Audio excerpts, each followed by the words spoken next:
I lift it, I then rule Asgard? Yes, of course. I will be reinstituting.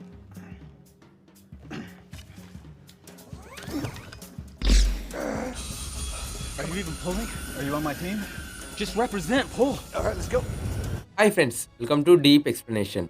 ఈరోజు topic వచ్చేసి మియాలియర్ని lift చేయడానికి iron man ఎందుకు worthy కాదు.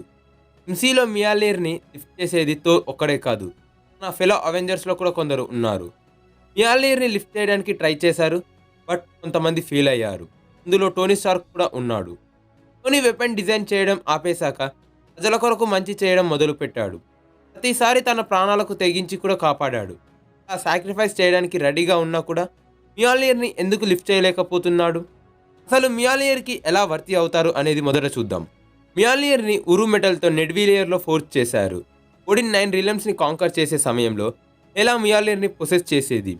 ఎలాని బంధించాక Thor మియాలియర్ని వాడేవాడు.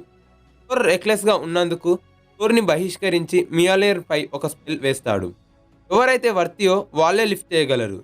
Whosoever holds this hammer, if he be worthy, shall possess the power of Thor. Lift చేసేవారి మనసులో ఎలాంటి కల్మషం లేకపోతేనే మియాలియర్ని లిఫ్ట్ చేయగలరు. కెప్టెన్ అమెరికా అంటే మనసులో ఎలాంటి పగ ప్రతీకారం లేకుండా ఉన్నాడు కాబట్టి మియాలియర్ని లిఫ్ట్ చేశాడు. విజన్ ఏజ్ ఆఫ్ అల్ట్రాన్ మూవీలో మియాలియర్ని లిఫ్ట్ చేసి పెద్ద క్వశ్చన్ రైజ్ చేశాడు. అసలు ఆండ్రాయిడ్ మియాలియర్ని ఎలా లిఫ్ట్ చేసింది అని.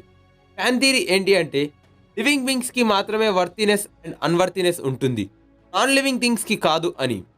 ఇక విజన్ ఎలా లిఫ్ట్ చేశాడు అనేది పక్కకు పెడితే మియాలియర్ని లిఫ్ట్ చేయాలి అంటే నాన్ సెల్ఫిష్గా ఉండాలి. అంటే ఎలాంటి దురలవాట్లు లేని ఒక అగ్మార్కు కుర్రాడు. He's a gem of a man. అయ్యో, అవెంజర్స్ ఏజ్ ఆఫ్ అల్ట్రాన్ మూవీలో ఐరన్ మ్యాన్ వర్తి కాదు అని కన్ఫర్మ్ చేశారు. స్టార్క్ టవర్లో అవెంజర్స్ అంతా పార్టీ చేసుకునే సమయంలో టోనీ స్టార్క్ మియాలియర్ని లిఫ్ట్ చేయడానికి ట్రై చేశాడు. లిఫ్ట్ చేస్తే నేను యాస్గార్డ్ని రూల్ చేయవచ్చా అని కూడా అడుగుతాడు. ప్రయత్నిస్తాడు మియాలియర్ని లిఫ్ట్ చేయడానికి. టోనీ తన హ్యాండ్ గ్లౌస్ వేసుకొని ట్రై చేస్తాడు అండ్ రోడీ హెల్ప్ కూడా తీసుకుంటాడు. అయినా సరే మియాలియర్ని లిఫ్ట్ చేయలేకపోతాడు. సో టోనీ కాన్ఫిడెంట్గా లిఫ్ట్ చేయలేనని నమ్ముతాడు. టోనీ స్టార్క్ స్టార్టింగ్లో చాలా పర్సనల్ ప్రాబ్లమ్స్ని ఫేస్ చేశాడు. టోనీ ఐరన్ మ్యాన్ 1 మూవీ స్టార్టింగ్లో చాలా సెల్ఫిష్ అండ్ ఈగో పర్సన్. ఎవరు ఏమైపోయినా పర్లేదు, నేను మాత్రం బాగుండాలి అని కోరుకునే వ్యక్తి. కిడ్నాప్ అయ్యే వరకు. కిడ్నాప్ అయ్యాక తనకు తెలుస్తుంది తన టెక్ మిస్యూజ్ అవుతుంది అని. అలా తన వెపన్స్ క్రియేట్ చేయడం ఆపేస్తాడు. టోనీ సెల్ఫిష్ అండ్ ఈగో కారణంగా చాలా విలన్స్ క్రియేట్ అయ్యారు.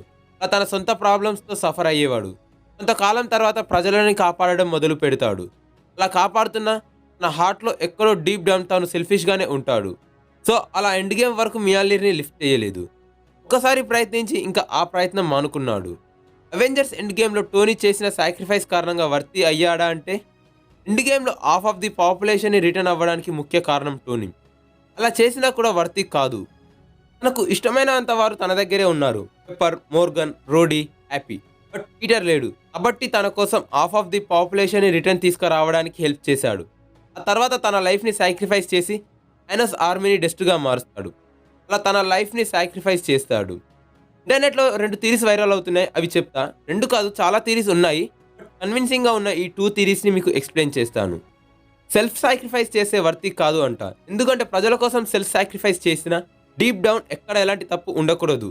ఫర్ ఎగ్జాంపుల్, టోనీ తన పేరెంట్స్ని చంపింది వింటర్ సోల్జర్ అని తెలిసినా తనని క్షమించకపోతే తను ప్రజల కోసం సాక్రిఫైస్ చేయడానికి రెడీగా ఉన్నా సరే మియాలియర్కి వర్తి కాదు అంట.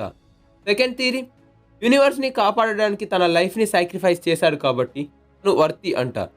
వింటర్ సోల్జర్ని, క్యాప్టెన్ని టోనీ ఎలాగో క్షమిస్తాడు.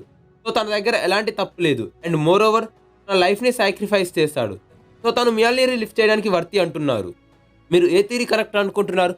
టోనీ మియాలియర్ని లిఫ్ట్ చేయగలడా లేకపోతే చేయలేడా? కామెంట్ సెక్షన్లో కామెంట్ చేయండి ఫ్రెండ్స్. మీకు ఈ వీడియో నచ్చితే లైక్ చేయండి. మీ ఫ్రెండ్స్ అండ్ ఫ్యామిలీ మెంబర్స్కి షేర్ చేస్తే నాకు ఇంకా ఇలాంటి వీడియోస్ చేయడానికి ఎంకరేజింగ్గా ఉంటుంది. ఇంకా ఇలాంటి వీడియోస్ కావాలి అంటే మన ఛానల్ని సబ్స్క్రైబ్ చేసుకోండి.